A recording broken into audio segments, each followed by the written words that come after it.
Hey, deserving listeners, it's just me today.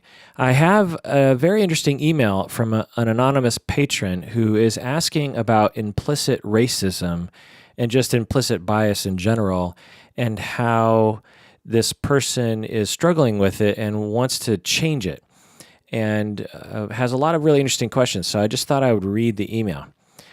This person writes, I have a feeling I'm more subconsciously racist than I care to admit.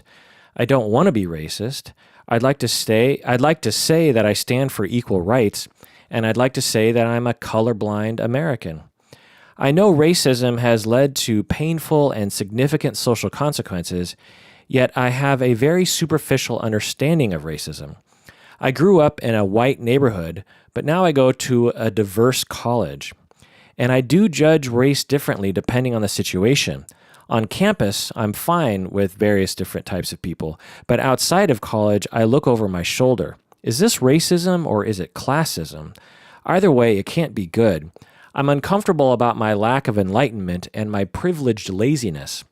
I took the implicit association test. My results said that I prefer whites. I don't want to harbor racial bias. I don't want to raise racist kids. I'm nervous that my blindness will one day unintentionally cause real harm to someone. But shouldn't we learn from our experience? And what if our experience shows us that some groups are more prone to violence or other kinds of unsafe situations? Isn't it rational to use that information to decide? Isn't it better to be safe than sorry and to call the 911 if you think there is danger in your neighborhood? This is my logic, but my logic feels discriminatory. I thought you might have a unique perspective on this, so I thought I'd ask what you think. I think many Americans might have similar thoughts. End of email. Yeah, I think this is a very common thing. I would imagine that people all over the world are basically in your shoes, people of various different groups. And really, patron, I commend you for asking for help, and I commend you for thinking about this. You're questioning your thoughts. You're taking the implicit bias test. You recognize that you have a bias, and you're really concerned about harming others. That's a very good starting point, I will say, in terms of my advice to people is right where you're at. You're open to the idea that you have a bias. You're worried you're going to harm someone. You have questions. You have sort of a reality test around aren't we supposed to learn from our experience? Aren't some groups actually more prone to crimes? And shouldn't we use that information when guiding our behavior and our lives and protecting others around us? I think these are very normal questions, rational questions. So before going into detail on the different things that I think people can do to address their implicit bias, I just want to talk a little bit about the implicit bias test itself.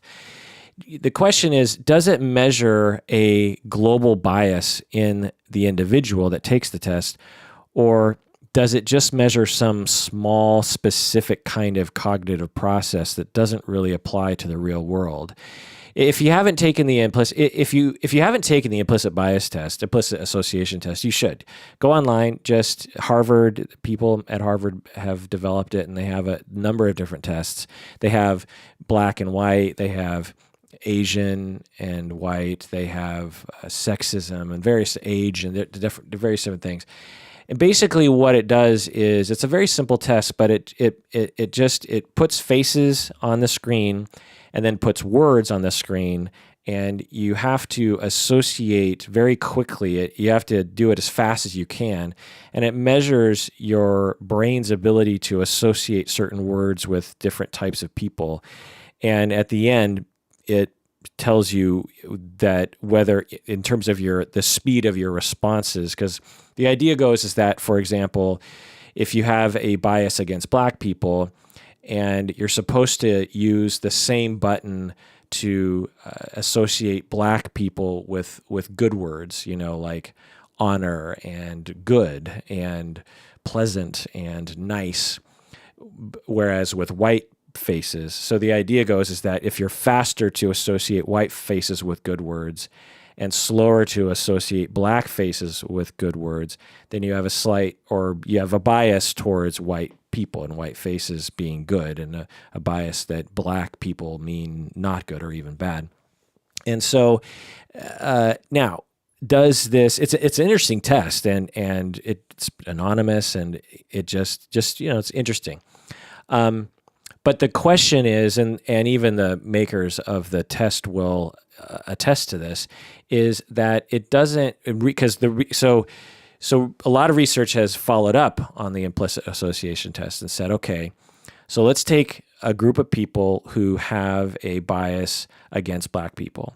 Now let's try to measure whether or not these people actually harm other human beings in the real world. And what they find is that they can't correlate the two. So, or there's very weak correlations. So if someone, for example, has a very strong bias against black people, or you take a group of people who are very strongly biased against black people, and you take another group of people who, according to the implicit association test, have no association, no preference for black or white people. And then you try to figure out, are the people who have a bias against black people, is there anything about their behavior that will correlate with racist acts, racist behavior? And it's hard to do. Now, and they haven't demonstrated that connection. And it seems like if this test was validly measuring what a lot of people commonly think it's measuring, then there would be some signal in the data, but there isn't. Now, what I'll say is that it's very difficult to measure people's behavior in the real world.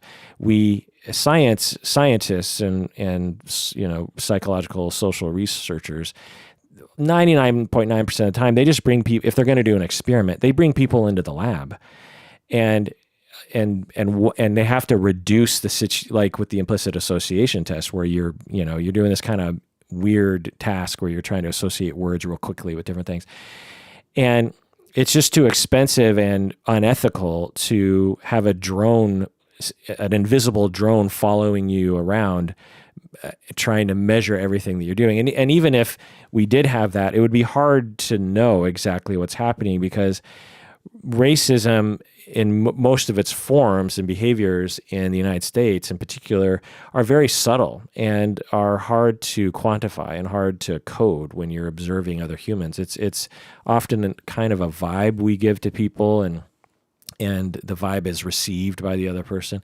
And how do you measure that? It's really hard. So all that needs to be taken into consideration. Having said that, it is interesting that in the United States, the vast majority of people have a much easier time and a much quicker time associating white faces with good words than black faces with good words. I mean, isn't that interesting, right? And when they just do other kinds of things like associating good words with rocks as opposed to wood or something, it doesn't really pan out. There's no preference. So it is interesting, but it is also interesting to think about what exactly it all means. Now, before I get into that, having said all that, there is a ton of research, thousands and thousands of studies, strong studies, that demonstrate that people around the world have biases, and they do play out in their behavior. Things like one study found that women make up over 1/2 of all doctoral recipients in biology-related fields, but are vastly underrepresented at faculty level in life sciences. So in other words, women and identified women, identified men are there's actually more women in school to work in biology. And even though there's more women, the faculty are mostly men. So, it's one thing to look at. Another thing but that's just what do they call that? It's not experiment. So you're looking at the world. There could be other factors at play. Well, when they actually do design experiments, and there's been many, I would guess to say thousands of experiments, that what they do is they will take an application and they will alternate between gender. So they'll say, they'll put a female name on some of them and a male name on others, even though the application is exactly the same. And then they ask someone, how likely would you be to hire this person? Well, in most fields, men are preferred, or white people are preferred, or just all the different marginalized groups have been found to not be preferred in experiments like that. And that's a real world consequence right there, right? Economics, opportunity, privilege, getting into the upper echelon of society and all that kind of stuff, just purely based on whether or not you're white, male, Protestant, able-bodied, sighted, non-atheist, heterosexual, all the different things. They've shown time and time again that people really around the world have definite preferences based on societal messages regarding different groups of people. So anyway, I actually took the implicit association test, but I've taken the black and white one before, and I remember I had a slight preference for white faces as opposed to black faces. But this time I took the Asian foreign test, which is, do you associate, so it's trying to figure out, do you associate Asian faces or white faces with the concept of being foreign, meaning not from the United States. So this is all geared towards people in the United States. And so what it found after I took this, I just took it just now, it said that the data suggested that I have a slight automatic association for American with European American and foreign with Asian American, meaning that I have a slight association with Asian faces equaling foreign people and white faces equaling American people, American citizens. And that was, it makes sense to me, obviously, because even though I'm Asian American myself, and half the people in my family are Asian. All my siblings are half Asian, like I am. But it makes sense to me that I would have internalized messages from our society that the stereotype that if you have slanty eyes and yellow skin, you're a foreigner. You're not from around these parts. But honestly, I was surprised on another level and kind of disappointed in myself, because I grew up with Asians who are Americans. My dad is 100% Japanese, and he can't speak any Japanese. He's been to Japan once or twice, I think. He is American. He watches football. He plays golf. He, has a garage full of junk, and my dad sometimes listens. So, I should probably stop there. He's a great guy, but man, he tells a funny story about early days in the 60s, maybe even 60s. Yeah. He was working at Boeing, and he worked for Boeing for many years. And there was this white woman that he was working with, and they worked together for years and years. And one day, somehow it came up that he said, well, I'm Japanese American. And I think this is the story. I'm not quite sure. But the white woman that he worked with for years and years looked at him and said, you're Asian? And take it from me, my dad looks Asian. He looks Japanese. But this white woman just looked at him and was like, you're Japanese, and he's like, well, yeah, what are you talking? I'm Japanese American. I'm Asian. Don't I look Asian to you? And she said, no, I'd never crossed my mind. I just knew you as Alan, I just knew you as Alan Honda. I didn't think of you as Asian. And, so I say that to mean that he's so American that white Americans don't even notice the fact that he's Asian looking at anyway.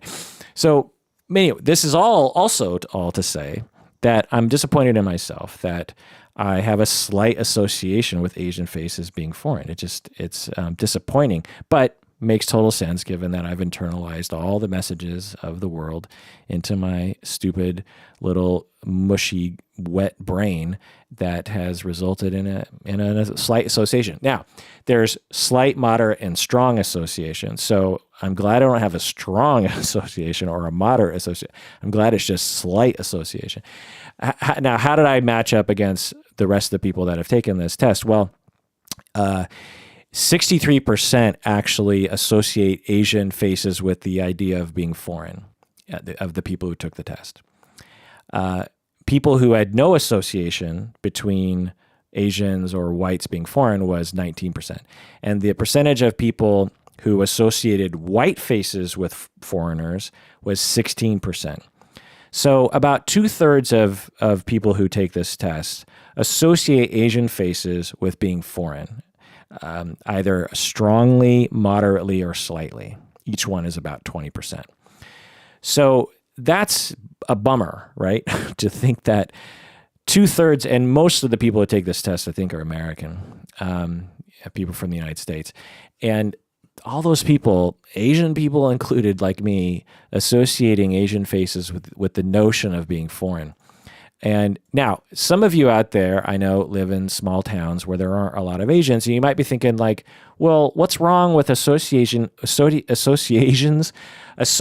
Asian faces with foreign? I mean, most of the time they are foreign. And what I'll say to that is, no, they're not. So, let's think about this for a second. White faces are all over the globe. They are all over Europe, all over Eastern Europe, in the Middle East, let alone immigrants, South America, Australia. White faces are everywhere, not just the United States. Plus, there are white people in Canada, Mexico, Argentina.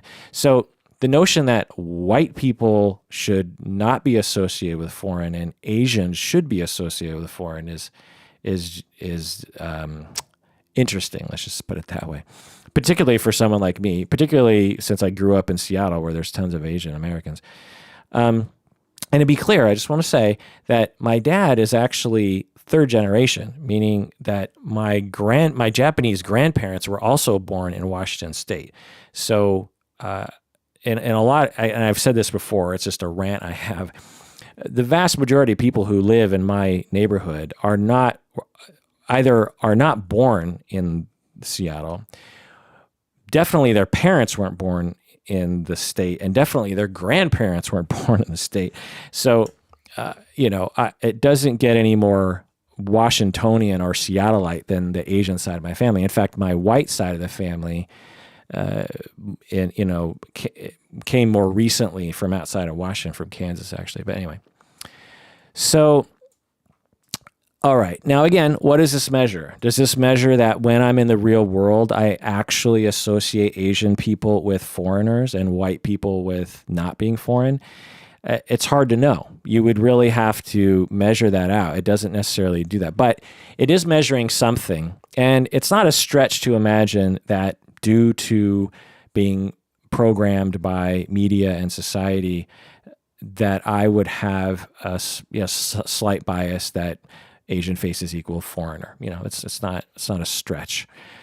Okay, so the research has found that people in our society and societies around the world are biased in various different situations at schools, education, healthcare, law enforcement, police officers.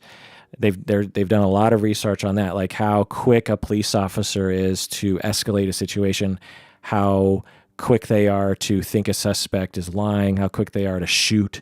All these kinds of things are measurable.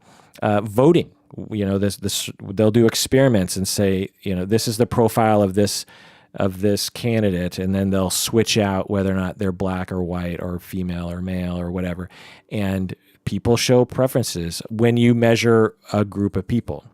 That's another thing that I should say here, is that whenever we talk about a societal preference, we're not talking about necessarily an individual preference. We're talking about when you take several hundred or thousands, tens of thousands of people, there is a bias against certain groups and for other groups.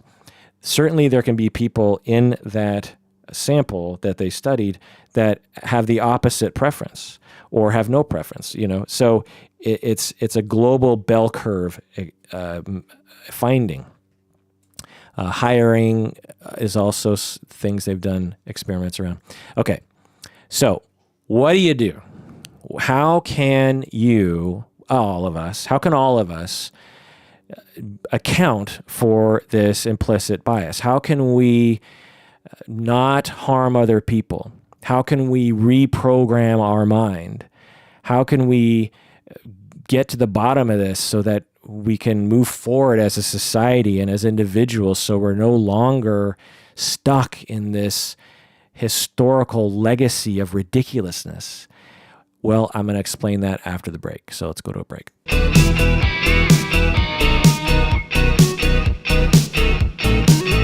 Hello, we are back from the break. If you haven't already become a patron of the podcast, do so now. You might have to go to your computer, go to patreon.com, go to Psychology in Seattle, become a patron. I've been getting emails about people who are having trouble accessing the feed, the premium episodes. Email me and I'll give you the instructions because it's complicated. You'd think there'd be an easy way in today's technology-laden world, but there is not. I have researched all the different ways, and currently in 2018, there are ways, and most people manage, but sometimes it gets a little weird. Also, we have our 10-year anniversary show coming up August 11, 2018 in Shoreline, Washington, which is just north of Seattle. And it is at the North City Bistro at 3 o'clock. And then afterwards, we're going to go to a bar nearby with some drinks and some karaoke and some chatting with people and all that kind of stuff. Our last live event was so much fun. Before and during and after, the whole day was just this great experience. And I reached out to a lot of the patrons who came, and they were equally as enthusiastic about the event. They loved meeting other patrons, other listeners. They loved meeting us. We loved meeting them. It was a fun, very euphoric experience, I just have to say. And I want to recreate that. So if you want details, go to our Facebook page, and there's an event for it. Okay. So how do we correct for our implicit bias? How do we reduce our racism, sexism, classism, ageism, ableism, heterosexism? What am I leaving out? All the various different things. Well, there are 3 general things you can do that I will explain, but then there are more specific things. The 3 things that you can do overall are: 1, raise your awareness. You need to figure out for yourself what you are doing, who you are, what you've internalized, how you think, how you act, all the different stories and narratives you have in your mind about different groups of people. That's important. And how society is racist and sexist and heterosexist and ableist and ageist and classist. That raising your awareness, for me, that's been very helpful, is becoming very aware of what society actually is like. I guess it's probably similar to when you become a biologist or when you become a plumber or something, right? And you just start to see things, right? Like I remember when I started renovating my house, I was completely self-taught, stupidly in a lot of ways. But over time, especially during that time, whenever I walked into a house or any kind of a structure, I instantly started seeing problems or good things about the building that I was in. I was like, oh, that's a nice trim. Oh, someone botched that job over there. Things I never would have seen before. Well, if you want to the first step in reducing your bias towards marginalized groups, or any group for that matter, is raising awareness of yourself and of society. And this takes a long time. It has been a journey for me, for sure. and it's kind of my job to do this. So, and I have, a million miles left to go. So, it just takes time, and you just have to say, you're just going to chip away at it it's going to be a slight hobby of your life, But honestly, it is liberating to know. It is not a bummer. I mean, I guess there are bummer elements to it, and there are disappointment elements to it. But through it all, I think I feel so much more empowered. I feel so much more aware. I feel so much more in control. I feel so much more compassion for myself and other people. Like, the more I understand about racism and the history of our societies, the more I have compassion for racist behavior. I think people who listen to this podcast know that I have my rants for sure, but one of the things that I hope is recognized, or something that I am not recognized, but I hope that I have portrayed about myself, because this is the way that I think, is that everyone comes from a good place. I was at an art gallery last weekend, and somehow, this woman was giving me a tour of the different art pieces, and at some point, we got to this. Actually, it's an interesting story. So we got to this wall, and this is in Salina, Kansas. I was in Salina, Kansas to visit different historical ancestry sites. My dad's Japanese, my mom's European American, and all of our family comes from Salina, Kansas. It's a tiny little town in Kansas, and there was an art gallery there, and so I was in there, and there was a big wall with a bunch of paper airplanes that were all different and on different paper, and if I didn't know what it was, I just would have breezed right past it without thinking much about it. But the guide explained the whole thing and said that the artist has been writing to prisoners in prison. There's an organization called writeaprisoner.org or writeaprisoner.com or something. And so he connected with hundreds of prisoners, and they would write him, and then he asked them to make paper airplanes out of their letters. And so then he took all these paper airplanes and made this interesting art piece of it. And so I said something to the effect of, because we were talking about prisoners and about how some of these people did some pretty bad things to other people and blah, blah. And I said something to the effect of, well, yeah, I just have the belief that all people come from a good place. And sometimes that gets messed up along the way and bad things happen. But I think everyone, the vast majority of people, are basically good. And the guide looked at me and she says, I do not believe that at all. She wasn't aggressive about it. We were just having a conversation. She was just like, I wish I could believe what you believe, but I do not believe that. I have a pretty negative attitude about people in general. And so that attitude of belief in other humans, in part, I think, comes from my, part-time hobby of trying to understand different groups of people and trying to understand and being skeptical of my own views of other people. Because a lot of our views of evilness in other humans is based on stereotype. If you saw somebody who looked very much like you or the people that you love, say you saw just whatever you are, whatever group you are, whether you're white, black, Hispanic, Middle Eastern, Polish, Mexican, Canadian, whatever it is, just think about someone who is exactly like you. Maybe you've actually experienced this before, and they pop up on the news and they did something horrible. They, I don't know, murdered their friend or something.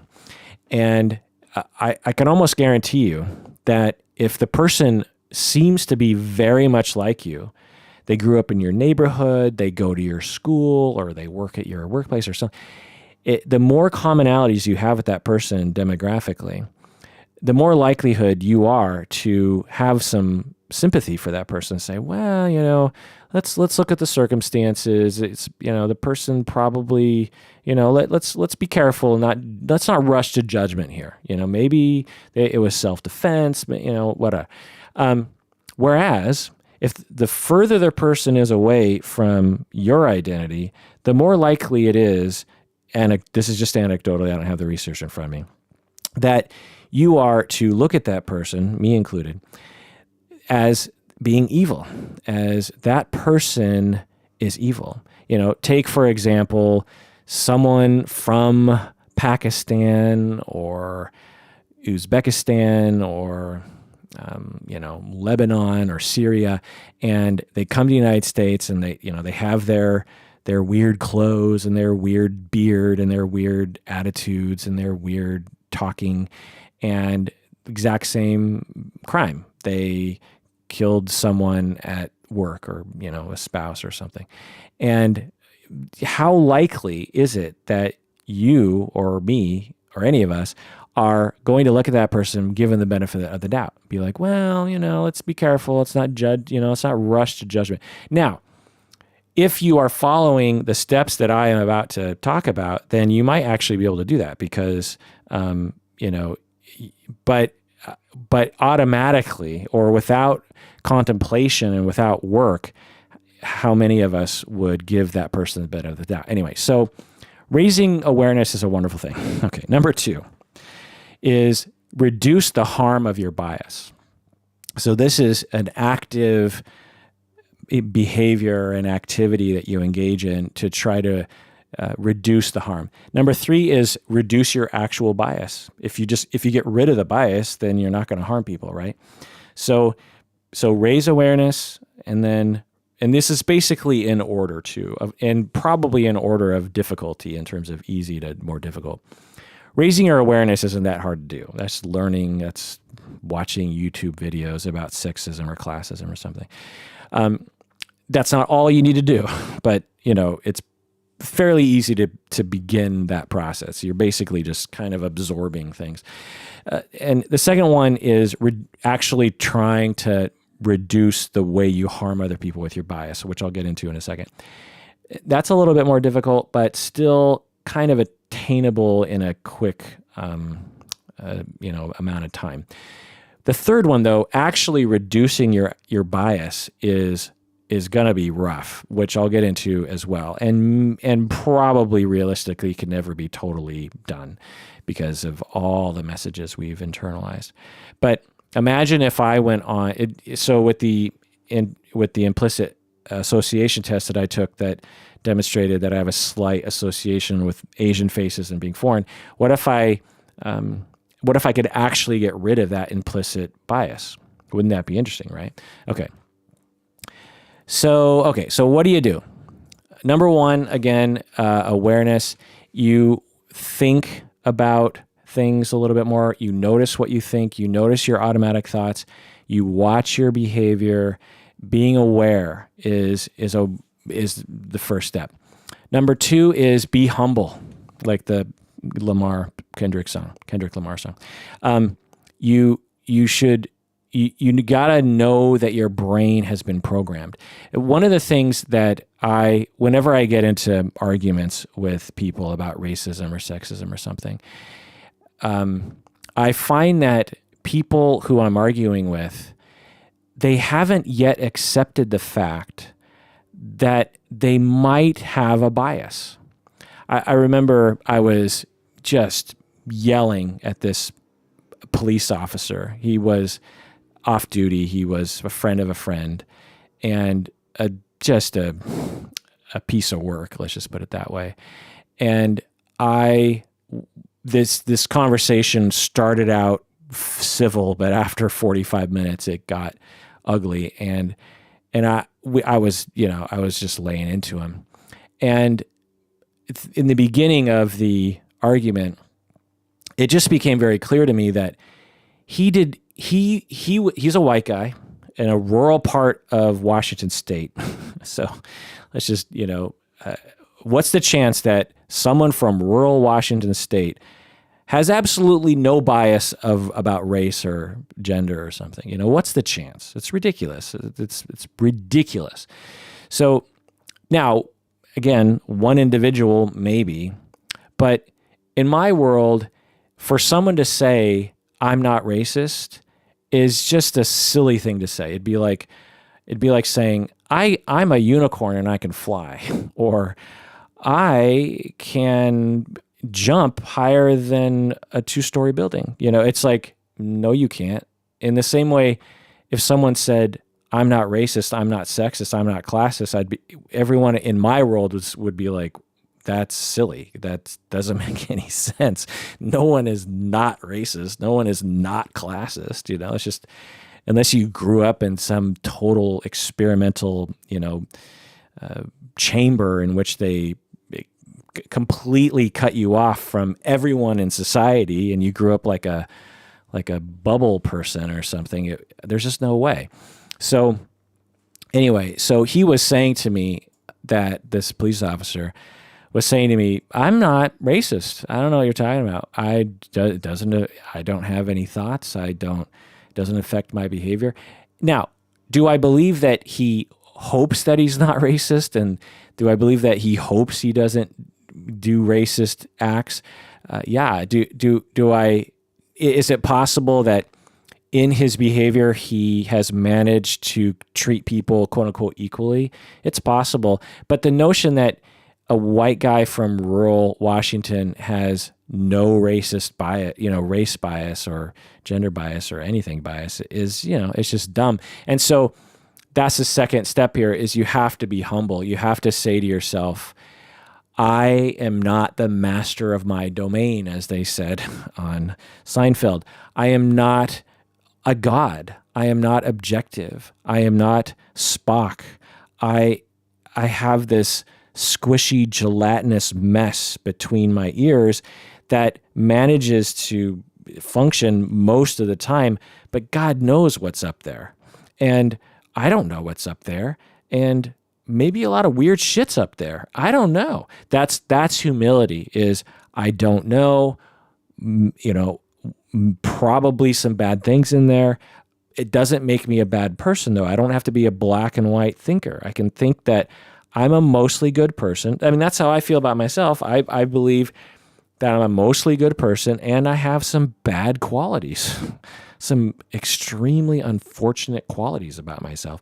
But I still like myself. I still have a self-identity. I still have self-esteem. I still have self-worth. And there are some very unfortunate aspects of me. That is humility. That is wisdom in my book. That is questioning yourself, skepticism about your own ideas, realistic about what your brain can do. Okay, so that's number 2. Number 3 is perhaps the most important thing to do in terms of how do we raise awareness, how do we reduce the harm of our bias, and how do we reduce our actual bias. Number 3 thing to do is to actually expose yourself to real humans of different groups. Over time, this erodes stereotypes. For example, I grew up in rural Washington myself. I grew up just outside Seattle, but back in the day, and even kind of now, you travel, 30, 45 minutes outside of Seattle, and you're basically in the country.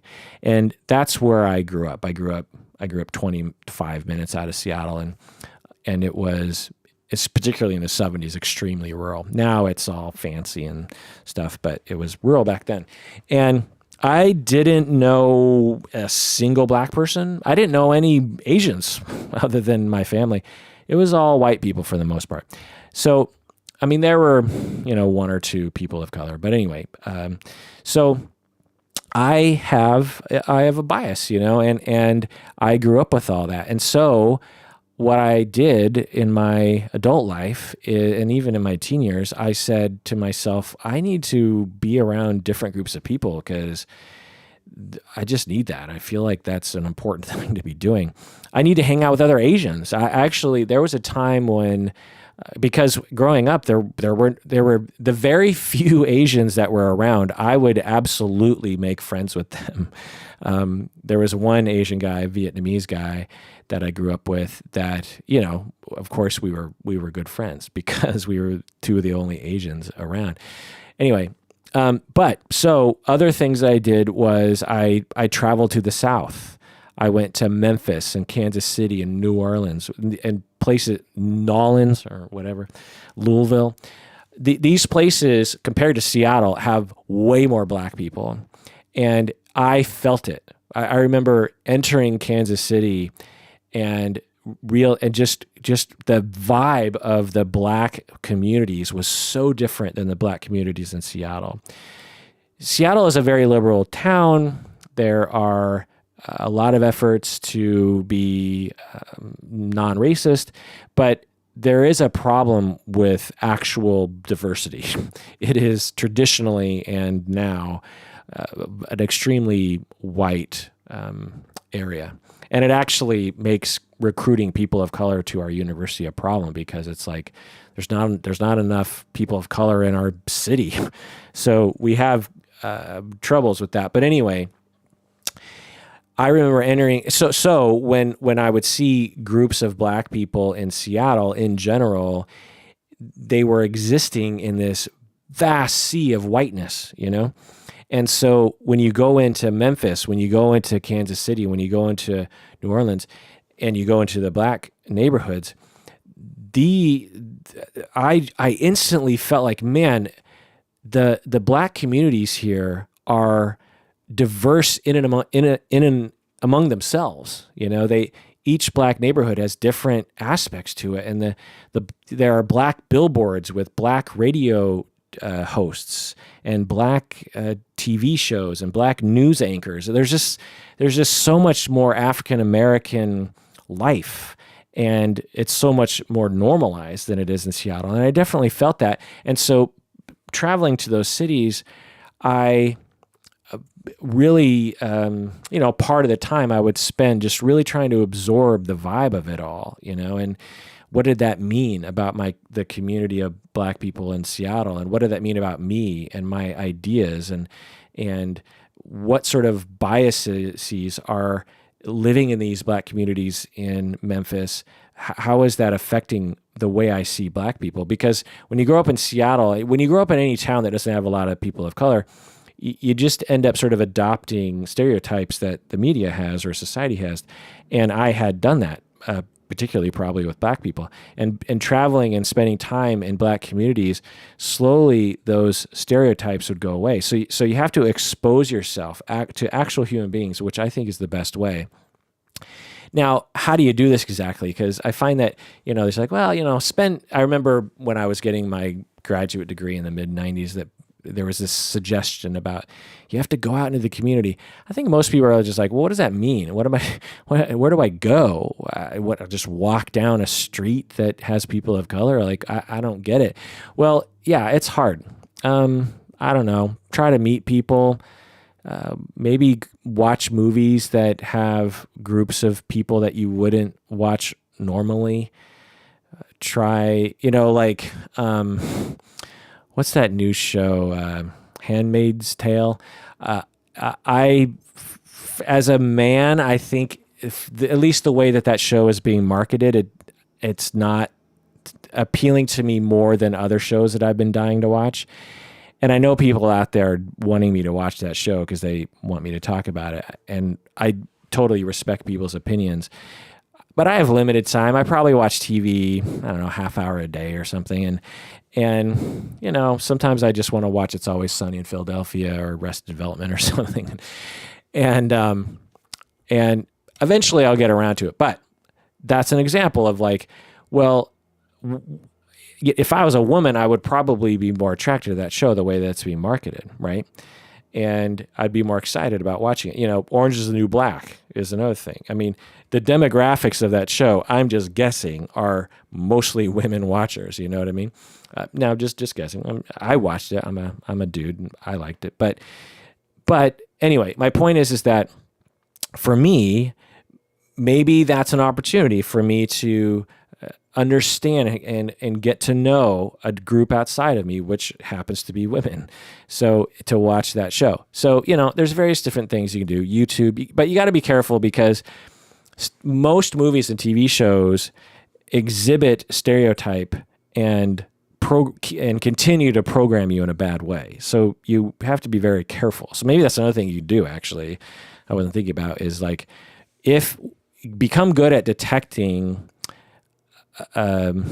negative stereotype or negative messaging in the things that you consume, and either choose not to watch those things or consume those things, or as you're watching it, critique it in your mind. I've talked about this before in terms of how Asians are often foreigners in stories. How, a writer will be like, okay, well, we need a foreigner. Well, let's make him Asian. For some reason, it's like whenever you need a foreigner, it's like you just throw in an Asian. It's never a black person, or rarely it's a black person. It's not a white person. There's plenty of white foreigners in the world, as outside the United States. And it's just like always Asian dude, right? And some shows I love will do this, like Unbreakable Kimmy Schmidt. They did this. They have a Asian guy, and his name's Dong. I mean, it's funny, but I have a friend named Dong, actually, a Korean guy, and we make fun of him too. And he likes, I think, to be made fun of. I mean, everyone makes fun of my name too. So what are you gonna do? But my name isn't a stand-in for the word penis. Anyway, we gotta laugh sometimes. I'm Asian. I can make fun of other Asians. No, I can't. That's completely stupid. Anyway, what was I talking about? Oh yeah, Unbreakable Kimmy Schmidt, a show I love, in fact, especially I think the first couple of seasons. They needed a foreigner and they got an Asian guy. And here's the thing. He's not actually foreign. He's American. He doesn't have an accent. He's, born and raised in the United States, I think. But anyway, his regular voice, there's no accent. So he has to fake like he has an accent. So they had to. So it's like Asian blackface or yellowface. It's like of an actual making an Asian do yellowface. It's weird, And so now, is it a horrible thing? No, but when you add up just all the movies and all the, it just gets so tired. Like one of the things I'm getting really tired of in commercials is when they need a smart person, they have an Asian or a half Asian. Half Asians are like, in commercials, are the perfect stand-in for a smart person. If you're trying to portray a smart person that takes a good medication for this thing, it's a way more overrepresentation of Asians and half Asians, those characters. Just watch, As an Asian and a half Asian myself, I see it. And now, I haven't done a study. I could be biased. It could be, motivated reasoning and confirmation bias. Who knows?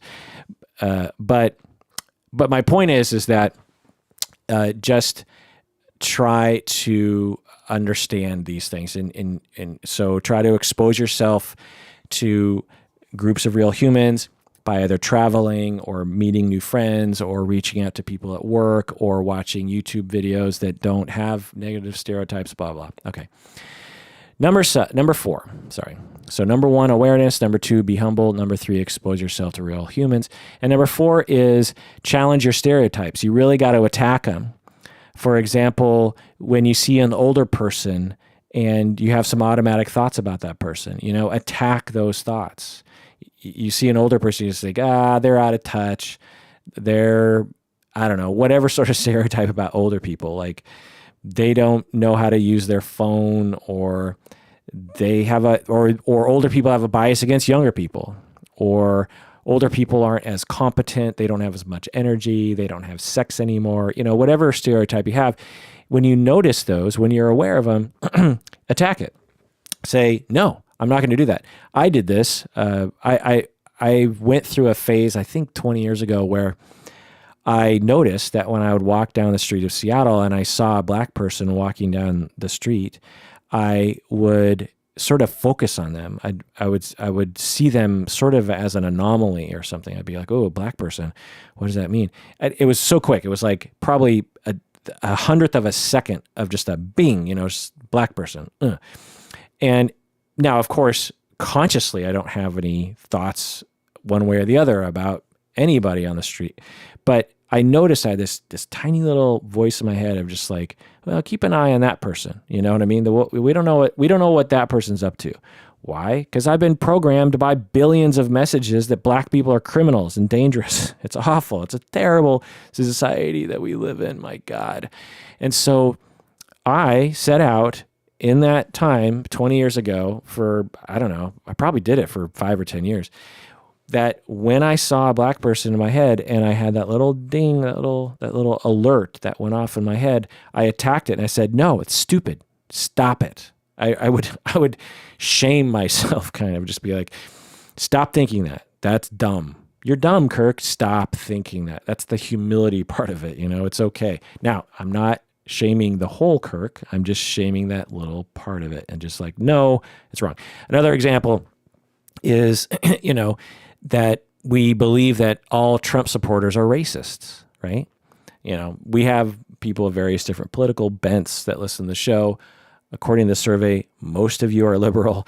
So I'm just going to take a guess, and many of you believe that Trump supporters are racist. Well, newsflash, as I've been saying, all Americans are racist. All humans are racist. Everyone around the world is a racist person. So to say that Trump supporters are racist is a little funny, because aren't we all racist? To say a Trump supporter is racist is to say that you're not racist. But I'm here to tell you, you're racist, because I'm racist. Everyone's racist. There's no way not to have racist attitudes. Now, your racist attitudes might be different from the next person's racist attitudes, but everyone has a heuristic with regards to categorization, right? When you see something that's green, you think it is nature. And when you see something that's blue, you think something else. And when you see something that's sort of puke green, you think of something that's yucky. And we just do that. Our brains are squishy messes that don't have a lot of time to sift through billions of data points and tries to move on with its day. And one of the things that we do is we categorize other human beings. And so that categorization is in essence a bias, because you're prejudging, right? Based on the way someone looks. Sometimes it's correct. A lot of times it's not. And the notion that Trump supporters are racist is something that you can do what you want with this one. I have chosen to attack this because I had that. I was like, Trump supporter, racist, blah, blah, blah, or Fox News, racist. And I just say, wait a second, where did I get that from? How many messages have I gotten from The Daily Show and Colbert and John Oliver and all the other echo chamber places I go? How have I been programmed to have this hostile, knee-jerk attack that I feel is justified in my mind towards these groups of people, towards these human beings? It's not fair. Now, these people are probably privileged, so it's not like they need my help in the world to help them, succeed in the world, because they're already winning anyway. But I, at the same time, do not want to have stereotypes in my mind about anybody, even if I hate that person. So that's the other thing that I want to point out is you can hate somebody. You can dislike them. You can think they're evil. You can think they do bad things. You can hate Trump. You can hate him for his policies. You can hate him for what he said. You can hate Fox News for doing this or that. You can hate the Wall Street Journal. You can hate MSNBC. It doesn't matter.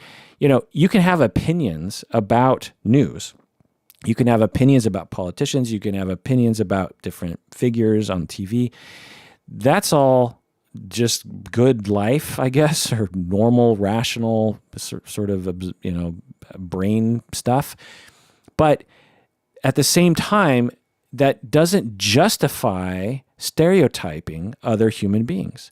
Just because you dislike Trump supporters, just because you think by voting for Trump, those people are setting us back in society, If you believe that, there's rationale for that. But that doesn't mean it's okay to blanket stereotype those people with a particular quality, particularly if it's negative, like racist or uncaring or not compassionate or crass. There's a lot of that going on, and I find that to be extremely problematic. That is exactly what we don't want in our society. That Obama actually talked a lot about this when he was still president, or no, maybe it was just after Trump became president. Actually, no, I think he was still president, and but during the Trump times, and he was giving speeches, and people were, liberals were attacking Republicans, and everything was just back and forth. And Obama was like, no, no, no, no, no, everyone, stop it. Like, there's this one famous clip that you can watch on YouTube where this Trump supporter Obama's talking to a gigantic crowd. It looks like a football stadium or a basketball stadium of people, basketball arena of people, 30,000 people or something. And out of the blue, this Trump supporter shows up and starts shouting, starts to make a ruckus, right? And the crowd starts booing, and then people around this guy start physically attacking him, if my memory serves. And Obama's sitting in the middle of all this, and he's super calm, and he's like, well, hold on. Wait. Now, come on. Now, all these people in the crowd are adoring worshipers of Obama. And even though Obama in this moment is saying, hold on, people, this is exactly what we don't want. We do not want a society where we divide two groups, we divide the country in half and say one half is good and the other half is bad. That is what we don't want. It's not accurate. It's not fair. It's not a good system to have. It shuts off communication. It causes Obama's up there saying like, whoa, everybody stop. And they're not stopping. It's like the whole crowd just became this Lord of the Flies situation. And I could tell Obama is like, why aren't these people listening to me? Please stop. It's okay that this Trump supporter is here. It's okay. That's the American politics, freedom of expression. It's fine. He's, and the attitude that I got from Obama is like, I'm okay. You don't have to protect me. He's way over there and he's yelling something and it's fine. I'm okay. I've dealt with this before. I'm not threatened by it. It's okay. And the crowd is just, and so that's what I'm talking about is that just because you don't agree, if you believe that, Trump, for example, said something about shithole countries or something, whether or not he actually said that or not, it's irrelevant. He definitely gives off that attitude that there are good groups of people and there are bad groups of people. And he's been this way his entire adult life, as far as I can tell. So it's nothing new.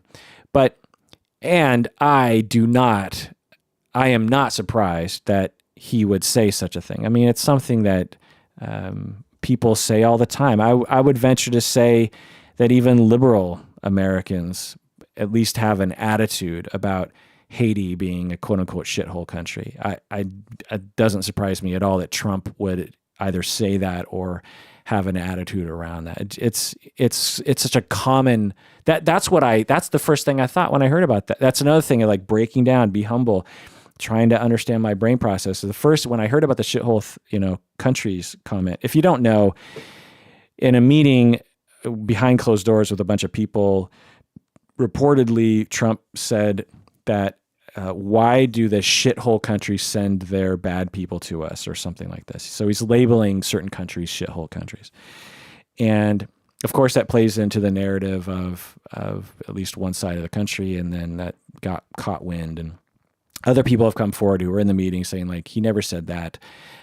But so we'll probably never know because no one recorded it. But the bottom line is that it's not surprising as soon as I saw that, I had that knee-jerk reaction, like, oh my God, Trump, what an asshole. And I said, well, wait a second. How many people do I know who probably have that attitude or have confirmed they have that attitude. One. Two, do I have that attitude? Do I have an attitude that Haiti is a shithole country? Do I have an attitude that certain African nations are shithole nations? Do I have that attitude? And the answer is yes, I do. Of course I do, because I live in America and I've absorbed those messages that there are good countries like Sweden and England and Germany. These are good countries with, they're developed countries, right? They have wonderful things and smart people and advanced. And then you have the shithole countries where people are quote unquote developing and they've got poverty and they're into crime and they beg for money. Of course I have those attitudes. So of course Trump has those attitudes. Trump is just the sort of guy who just says stupid shit and doesn't think about it. So the whole thing is like, well, he should apologize or say something to refute it. And I think he did anyway. I don't know the whole story. But anyway, that's all part of that challenging stereotype. It's not just challenge your stereotype about black people. It's challenge all your stereotypes. Old people, millennials. There's so many stereotypes about millennials. In my world, there's just all this talk about how do you reach millennials, and because a lot of our new students coming to the university are quote unquote millennials. I mean, in my world, millennial is almost a bad word. It's almost like a derogatory term. Oh, millennials, and I'm always just like, man, just because it's sort of, people are always attacking young people. One, two, there's something about the word millennial, because Gen Y or Gen X, that doesn't feel like millennial does. Millennial just sounds wussy, or I don't know. But anyway, so we need to challenge all stereotypes, including your stereotypes about Trump supporters and young people, and even stereotypes about white people, but obviously stereotypes about people of color and disabled people and trans people and marginalized groups. So it's all stereotypes, and once it begins, it's hard to not be very skeptical. I mean, once I became skeptical of stereotyping and of my own thought processes, which probably began with blacks, and with other people of color. And then eventually it probably extended into, well, what are my stereotypes about women? And then that grew into, what are my stereotypes about older people? And what are my stereotypes about working class people? And what are my, very slowly, but then after a while, I'm like, wait a second, I have stereotypes about rich people. I have stereotypes about white people. I have stereotypes about people in charge. When I see someone in charge, I immediately, particularly if they look a certain way, I immediately have a bunch of thoughts about that person. And so now it's more important society-wise for us to attack the stereotypes of marginalized groups for sure, because in my estimation, those are much more harmful. But I think really we should all strive to eliminate or account for or be aware of stereotypes of all groups. All right. So that was number 4. Number 5 is notice what the world is trying to say about a particular group. This has to do with awareness, but that just always think about it. Think, wait, what in this presentation or this movie or the way this person is talking, what are they trying to say about a particular group? What's the message, Or what have I absorbed from society? And one of the things that I've noticed recently is, and it's changing, but that when you have particular traditional marginalized groups in TV shows, in movies, in media, they are portrayed as sort of angels. It's sort of like in the 80s when you had Native Americans in movies. They were always these perfectly wise, wonderful people because white America felt bad about what they had done to Native Americans and also saw them as the noble savage, that whole thing. and so they didn't paint Native Americans in this full way. Currently, the thing that I'm seeing is disabled people in wheelchairs or autistic people. They're often portrayed in TV shows and movies as just being totally good. They're not a full person. They're just totally good. They always do the right thing, and the world is treating them badly, but they're just these angels. They're all good. And now, is that a good thing for society? It might be. It might be a phase that we have to go through. So I've seen a similar phase with Asian people. I've been very, cognizant of this as an Asian person, because when I was young, Asian people were not only foreigners, but they were like the enemy, right? You had Asian people in war movies, enemy, right? You had evil Asian, Korean, bodega store owners or whatever. It was just always like Asian people are either evil or ignored or invisible or nerdy or whatever. There's just a lot of really negative associations. Well, eventually, society starts to wake up about this, and or Asians start to actually make their own productions. And we went through a phase where all Asians were good. The Asian guy could never be the criminal. He could never be bad. He was always a good person. And he was never the villain, and there was never any full roundedness to the personality. He was always just like a good person, a smart person, a put together person. Well, over time, what ended up happening was we went through that phase, which might be a necessary phase, to get to a place where we are kind of now, or it's sort of the beginning of it, where Asians can now be fully rounded characters and can be a variety of different characters. What's that guy that he used to be a doctor? He's a comedian. He's on Community. His character is hilarious and ridiculous and terrible. And, he's kind of a villain, a funny villain on the show Community. And he's Asian, Harold and Kumar is a great example. When that movie came out, I was like, oh my God, two Asians. You have a Southern Asian and East Asian American, two guys. And some of their Asianness is a part of the movie, but really it could have been two white guys, right? Harold and Kumar. And they smoke pot and they like White Castle and they're douchebags but they have a heart of gold, they're fully rounded people that have good and bad qualities and good and bad impulses. And I mean, Kumar more than Harold, but really both of them are douchebags, undoubtedly, right? And when that movie came out, I was just like, this is groundbreaking. Not only is it one Asian guy, but two Asian guys, South Asian guy, who are totally at the center of this movie. The only white guy is what's his face from Doogie Howser, That was that when he did his comeback? I feel like that was the first time I'd seen him in his modern form, if that makes any sense. Anyway, so you just really have to notice these things. I think you just have to be like, isn't it interesting that like what's the general gestalt about disabled people in the media today? What's the general gestalt about Native Americans? What's the society trying to tell me? Another thing that drives me nuts is when people say Asians are collective, for example. I hear this a lot in my world.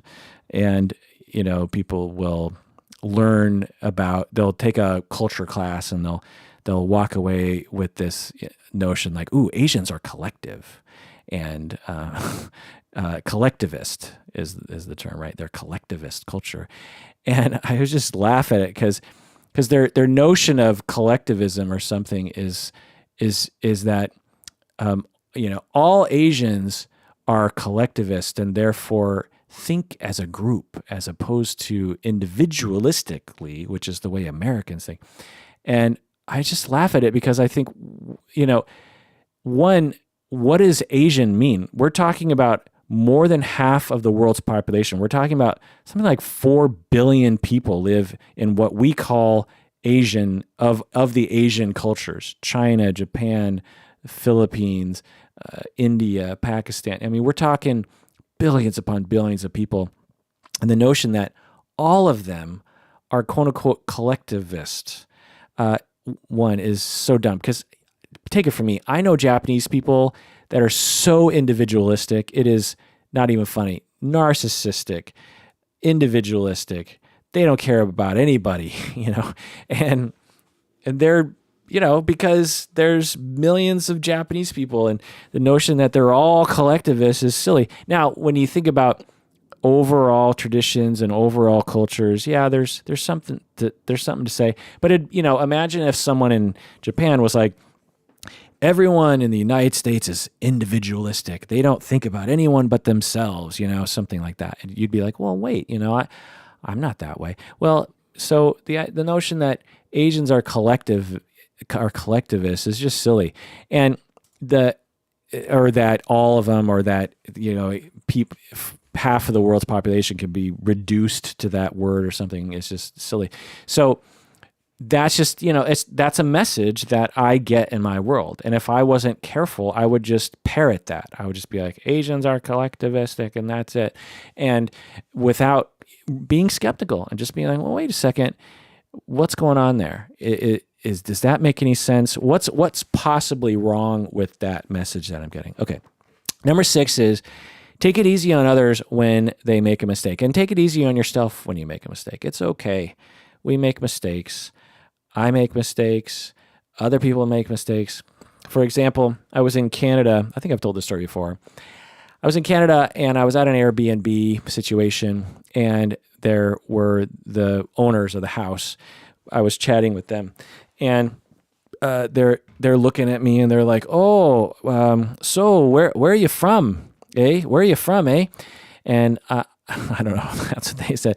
That's me making fun of Canadians, people stereotyping about A. They do use the word A lot. I have Canadian friends, and some of them use the word hey. I like that one.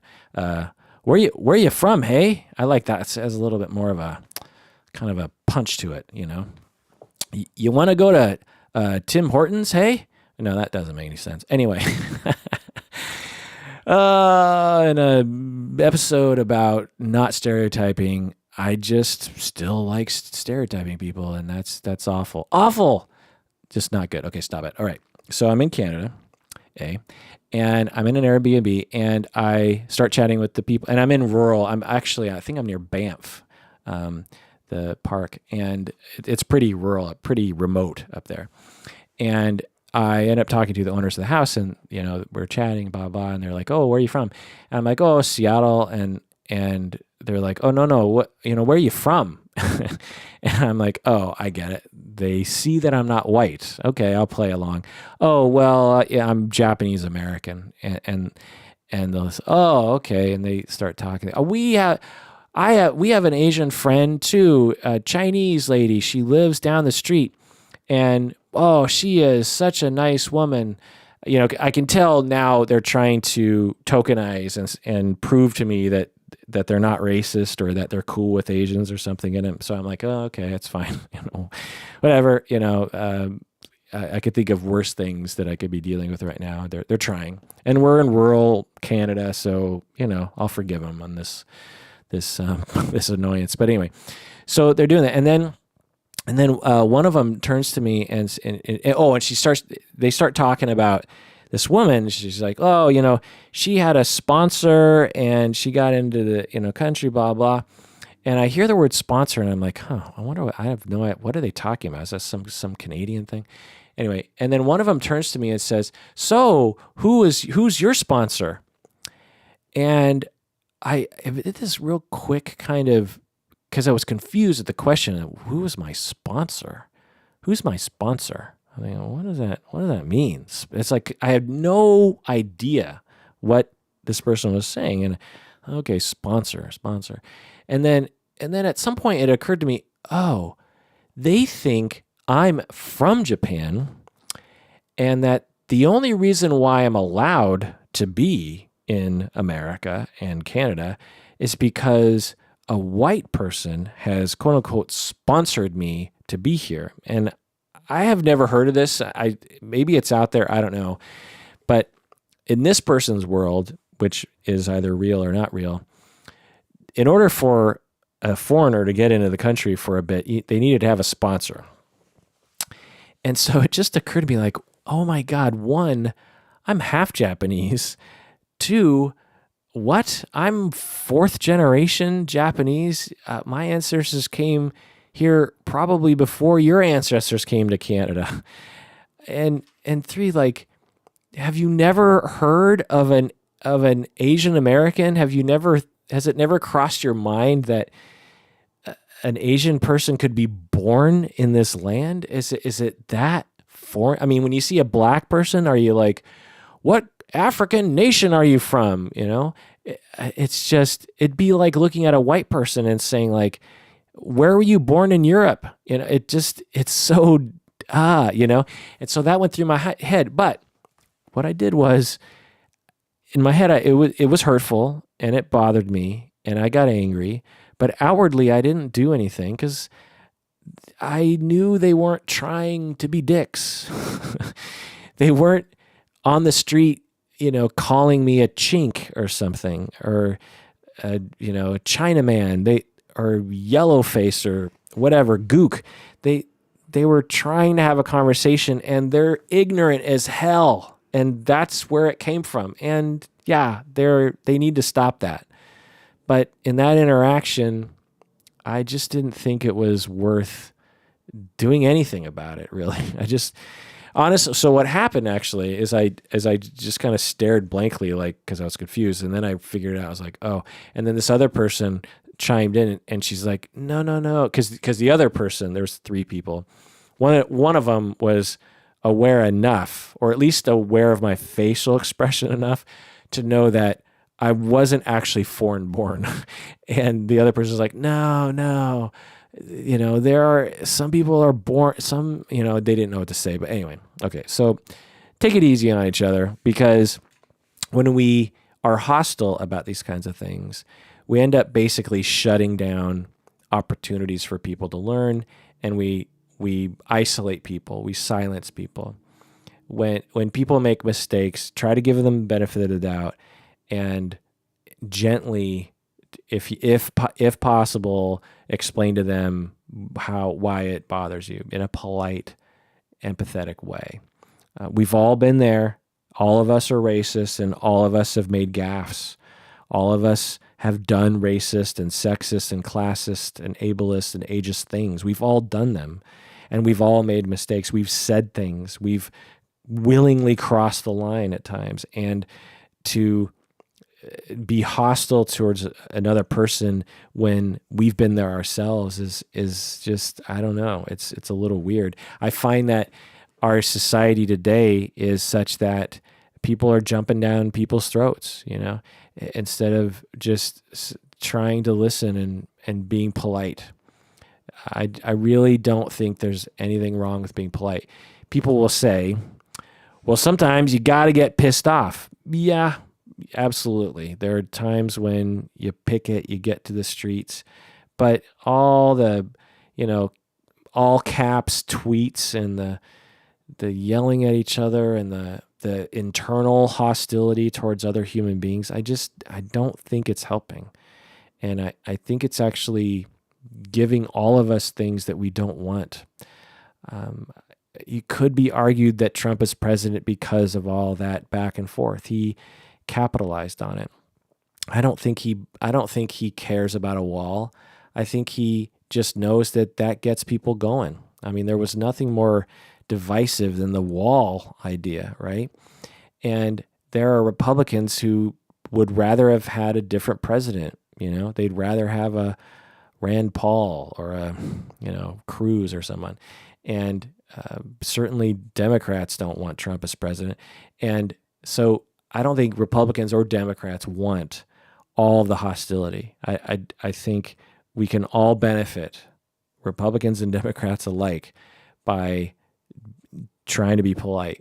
There's nothing wrong with explaining something to someone in a firm fashion, but being polite and being caring and trying to give other people the benefit of the doubt. You know, When you hear something like when I was in Banff and that person asked me who my sponsor was that person being hostile to me? I don't know. Maybe that person is diabolical in their Canadian ways and just being evil. I don't know. But I gave the person the benefit of the doubt. I said, oh, the person is just woefully ignorant and woefully sort of isolated in their tiny little world, that they have no idea what's going on in the outside world. I think they should probably try to change that, because there's some sort of benefits to that, to changing it. But, I think they're trying. Anyway, so the other, number 7 is, before you get angry or upset at any group, try to understand where they're coming from.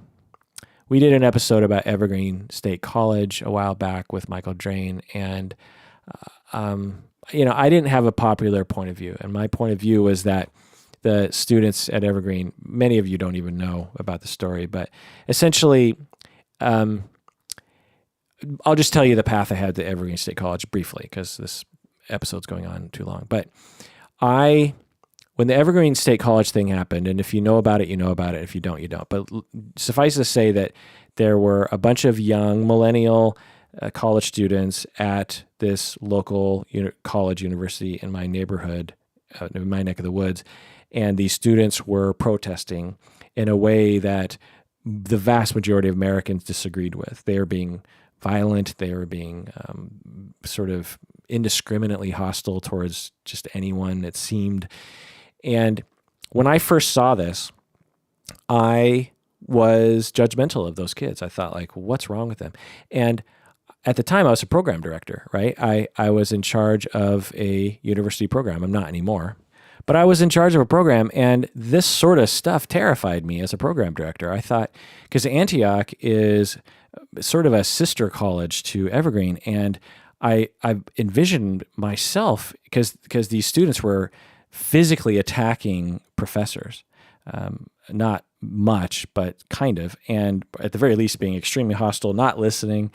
And so when I saw this, it terrified me as a program director. It's just the worst nightmare of what if this happened to me and I was attacked unfairly?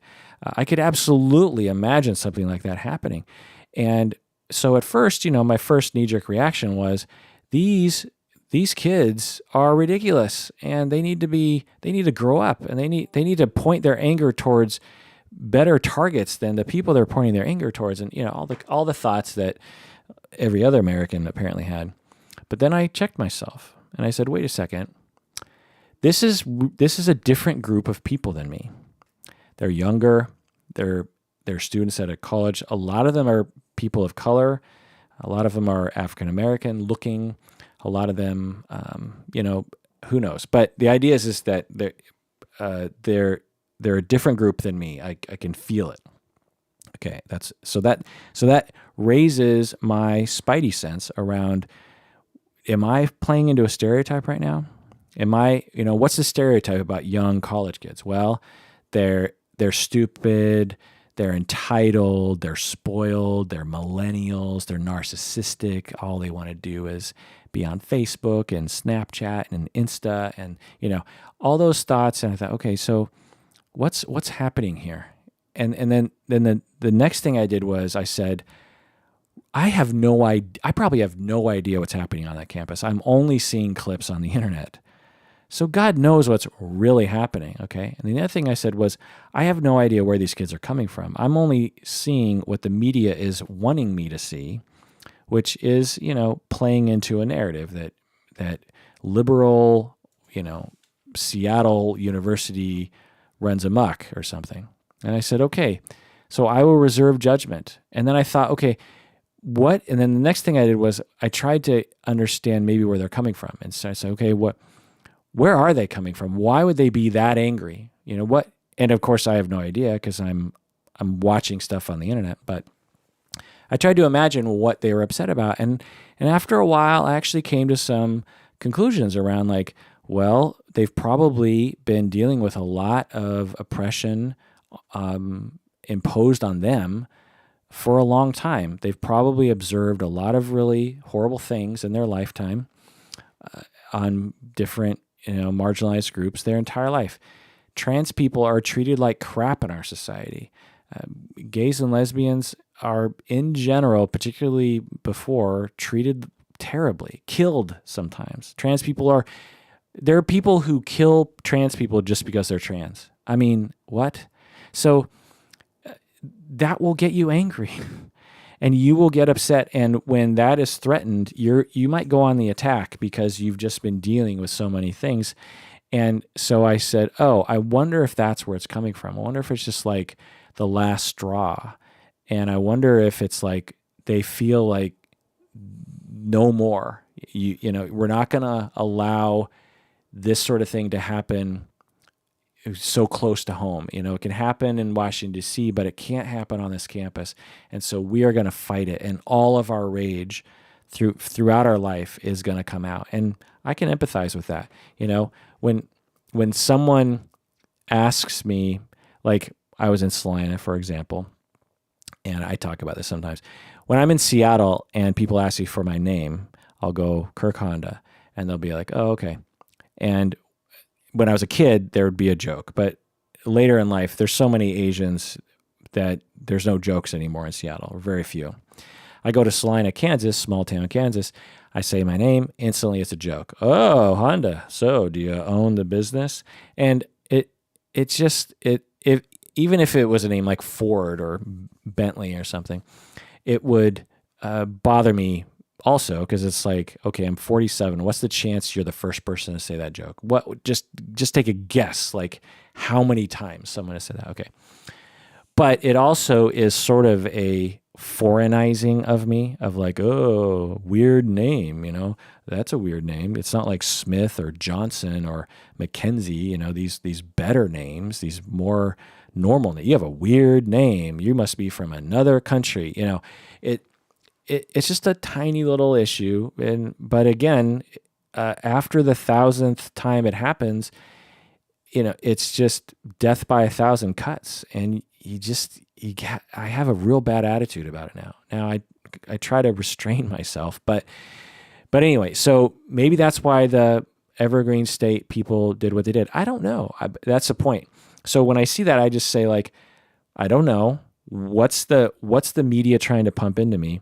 What are my stereotypes doing to my perspective of this? How can I have empathy for this group of people? What's a rational reason for why they're doing this? It doesn't make it right. You understand? It doesn't say I wouldn't. After looking at the Evergreen situation, I wasn't like, oh yay, those kids were right. I wouldn't say that, but I would. But I endeavored to try to understand where it came from. Anyway. Okay. Number 8, expose your children to people of different groups, particularly when they're teenagers. I find that teenagers are probably the most important age group to start really exposing your children to different groups, because there's something about when your kid's 5 or something. I mean, it's great to expose them when they're young, for sure. But I know a lot of anecdotal accounts anyway of kids who grew up with diverse classmates and friends and stuff, and then when they're a teenager, they split off into a clique, and often it's by race or gender, and that's when a lot of attitudes really start to form. And so I think it's really important to have teenagers get out of their protective shell sometimes. And number 9 is adjust for bias in your behavior. Like I could talk about this for a long time, but as an example of this, and I've talked about this before in the podcast, once I realized that sexism basically dictates that in meetings at my workplace, women will be given less time to talk, their ideas will be less considered, people will not call on females as often as men. And in meetings at my university, I would observe that. So I'd be like, yeah, actually, I think men are privileged over women in these meetings. And so I, as a person in the meetings and also as a male, I would try to account for that bias by when women talked, I would I'd have to give a little extra attention to my awareness and my thought processes of make sure you pay attention to this person, because if you aren't, that might mean that you're being sexist. You're playing into a sexist attitude about women. And so when women would talk, I would give a little extra effort, not a lot, because it's not like I was massively sexist against women. So just a little bit of effort, just like, okay, make sure you're not discounting, make sure you're listening, make sure you give that person time, make sure you ask for women's opinions a little bit more than you might normally. That's what I did. But again, so those are the 9 things. Again, getting back to the most important thing, the best thing is to spend time with people of other groups. That's what really works for me. For example, when I move across town in Seattle, I've lived in various different places in Seattle. And one time in the 90s, early aughts, I decided to move to a neighborhood that was known for its diversity, Beacon Hill. A lot of Asians, a lot of Black people, a lot of immigrants, a lot of Asians, like I said. And so I moved there specifically because I was like, you know what, I've lived, because the university is in the north part of town, which is the white part of town. And I've just sort of randomly and maybe out of racism and classism lived in the north part of town. And so I said, no, then this next house I live in is going to be in the south part of town, which is where more people of color are. And it was an interesting experience. It was definitely different than my earlier experiences were. Now, it wasn't without its problems, because again, Asians, African Americans, Russians, immigrants, it's not like they're wonderful human beings all the time. They're normal human beings. Neighbors are going to be neighbors, right? And so, like any neighborhood I've lived in, there were pros and cons.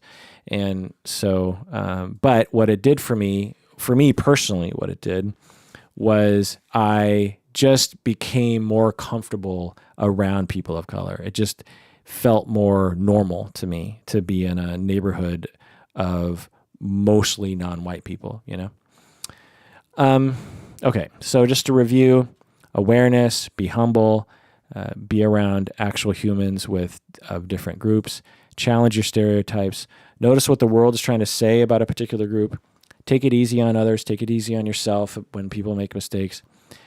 Before you get angry at a group, try to understand where they're coming from, compassion, empathy. Try to expose your children to different groups, mainly teenagers, and adjust for bias in your behavior. But mostly, really, just be around other groups of people. But in conclusion, I want to get to something you asked. You asked, shouldn't we use our experience to predict people's behavior? If Black people or if males are more likely to be violent and commit crimes, shouldn't we use that information to protect ourselves?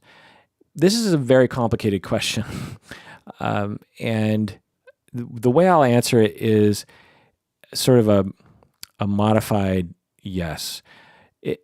If an elderly woman in downtown Seattle walks up to me and asks me for directions, or even asks me for $1 or something, I'm much more likely to help her than if a homeless, slightly disheveled man walks up to me, or seemingly homeless, I should say, walks up to me and asks me for help or asks me for $1. I'm much more likely to help the elderly lady.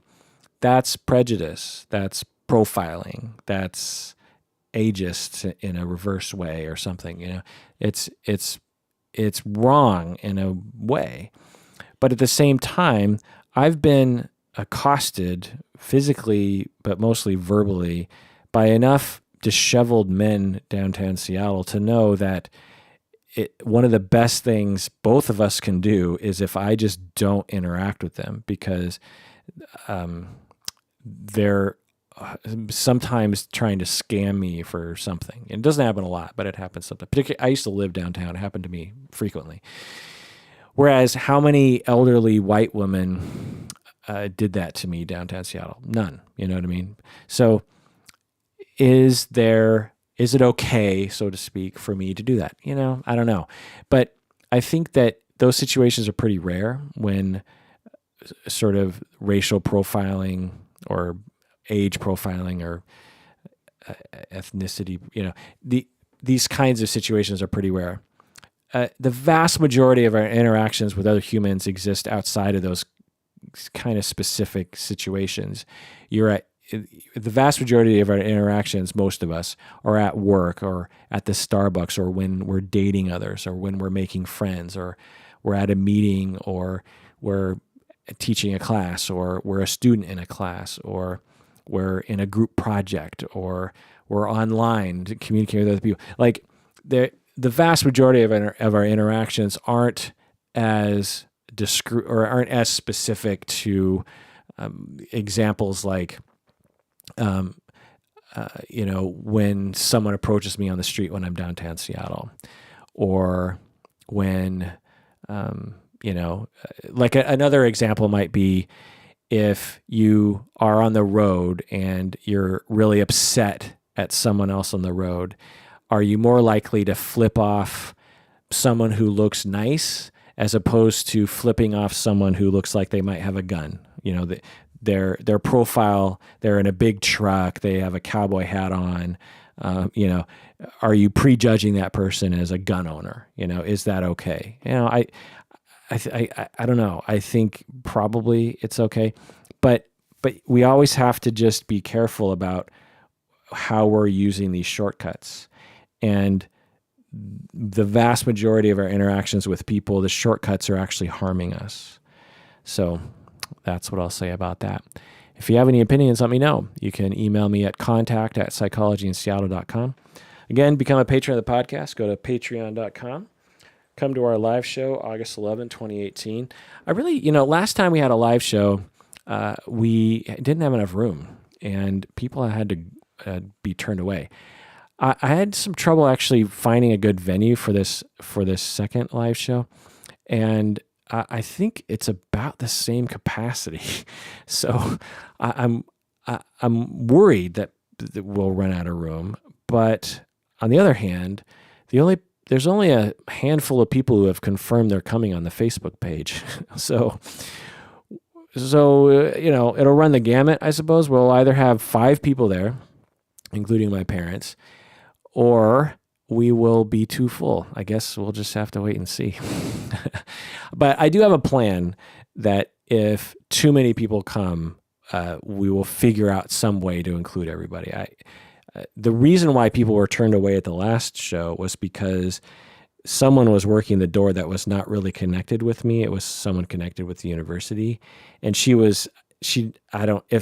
should have come to me and said, so there are no more seats and there's people wanting to come in. What should we do? What I would have said was, we'll have them sit on the floor or I'll get a seat for them, or, we'll figure something out. You know what I mean? I don't want people to go home. That's just awful. Actually some of my friends some friends I invited, couldn't get in and had to go home. So I'm going to have a different situation this time. There's going to be someone I trust that's going to run the door. And if we get over capacity, then, or, not enough seats or something, like, there will be an option. So, you might have to stand on stage with me. I don't know. No, just joking. There would be something palatable. Anyway, so that does it for that long episode in which I talk about implicit racism and whatnot. Please take care of yourself because you deserve it. You really, really, really do.